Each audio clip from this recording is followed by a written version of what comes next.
Olá! A realidade é a seguinte: em 2025, ransomware já não é mais só uma questão técnica, virou uma crise financeira. Ponto. A discussão mudou.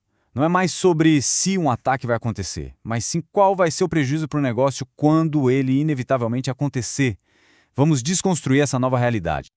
E para começar, vamos direto aos números. Segundo o relatório State of Ransomware 2025 da Sophos, o pagamento médio de um resgate chegou na casa de US$ 1 milhão. 1 milhão! É um número que, por si só, já tem o poder de paralisar as finanças de qualquer organização. E veja só, quase metade das empresas que sofrem esse tipo de ataque acaba pagando o resgate. Mas aqui está o ponto crucial, o que muita gente não vê. Esse valor é só a ponta do iceberg. É só o primeiro de muitos cheques que uma empresa vai ter que assinar numa jornada de recuperação que é longa, dolorosa e principalmente cara. Pois é, o resgate vira notícia, chama a atenção. Mas são os custos ocultos que realmente devastam uma organização. Para a gente entender a dimensão real do problema, é preciso olhar muito além daquele pagamento inicial e começar a analisar todos os impactos que vêm em cascata. E o primeiro custo oculto, o mais imediato de todos, é a paralisação operacional, o famoso downtime. Quando os sistemas são criptografados, o negócio simplesmente para. Vendas, produção, logística, tudo congela. E cada minuto de inatividade é perda financeira direta entrando no balanço. O que acontece é um verdadeiro efeito dominó. A receita para de entrar na hora. A produção fica interrompida, mas os custos fixos continuam lá, rodando. A cadeia de suprimentos vira um caos, o que pode gerar multas contratuais. E talvez o pior, o dano mais duradouro, a perda de confiança do cliente. Ele não espera, ele vai para a concorrência. Isso não é um custo teórico, não. São perdas financeiras reais e que podem ser catastróficas. Ok, depois da paralisação, vem a fase de recuperação. E aqui, os custos não são negociáveis. Eles são obrigatórios. São aquelas despesas que aparecem para simplesmente tentar colocar a organização de pé de novo e elas se acumulam de um jeito assustador. E aqui vem o ponto-chave. Esses custos de recuperação podem, e muitas vezes vão, superar o valor do resgate em si. É preciso contratar peritos forenses, advogados para lidar com questões de LGPD, agências de comunicação para gerenciar a crise de imagem, e enquanto isso tudo acontece, a equipe interna fica totalmente focada na remediação, parando o que realmente importa, o core business. O prejuízo financeiro se arrasta por meses.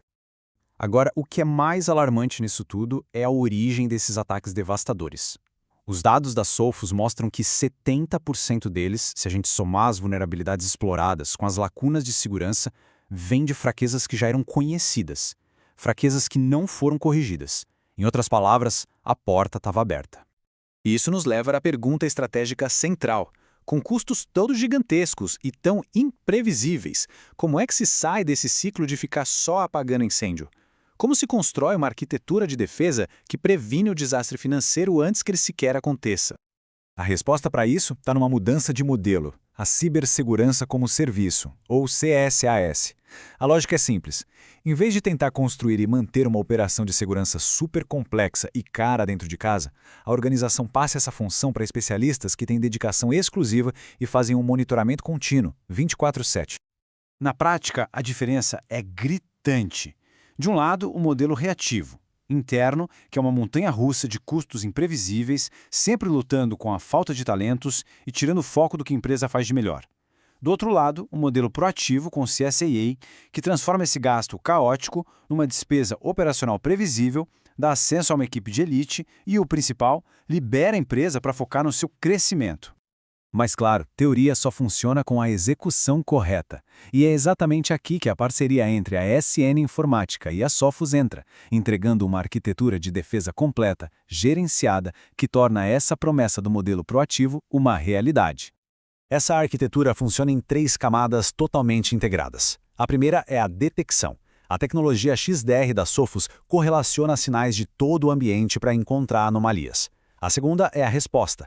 O serviço MDR da Sophos entra em ação com especialistas para neutralizar ameaças em tempo real. E a terceira camada é o gerenciamento. É o nosso SOC 24/7 da SN Informática operando e otimizando toda essa defesa, garantindo que a tecnologia e os serviços trabalhem em perfeita sintonia para proteger o negócio. O ponto fundamental aqui é que essa abordagem vai muito além de simplesmente vender uma ferramenta. O que está sendo entregue é governança estratégica. É como ter um CISO virtual, um líder de segurança, garantindo que toda atividade de defesa se traduz em resultado de negócio, como redução de risco e resiliência operacional. Com essa mudança de paradigma, a cibersegurança finalmente deixa de ser vista como um centro de custo, sabe? Aquele mal necessário. E ela passa a ser o que realmente é: um investimento estratégico que protege a receita e garante a continuidade do negócio. Então a decisão hoje é bem clara. Ou se continua nesse ciclo reativo, com custos imprevisíveis, ou se faz a transição para um modelo de investimento que protege ativamente o faturamento. O próximo passo é agendar uma consultoria de FinOps de TI para entender como essa arquitetura se aplica a cada cenário, de forma específica. Essa arquitetura de defesa é sustentada pela expertise da SN Informática e validada com a certificação Gold Partner da Sophos, que é líder global em cibersegurança. A mensagem final é: não espere para reagir ao próximo ataque. Antecipe-se com uma estratégia de defesa proativa. Obrigado.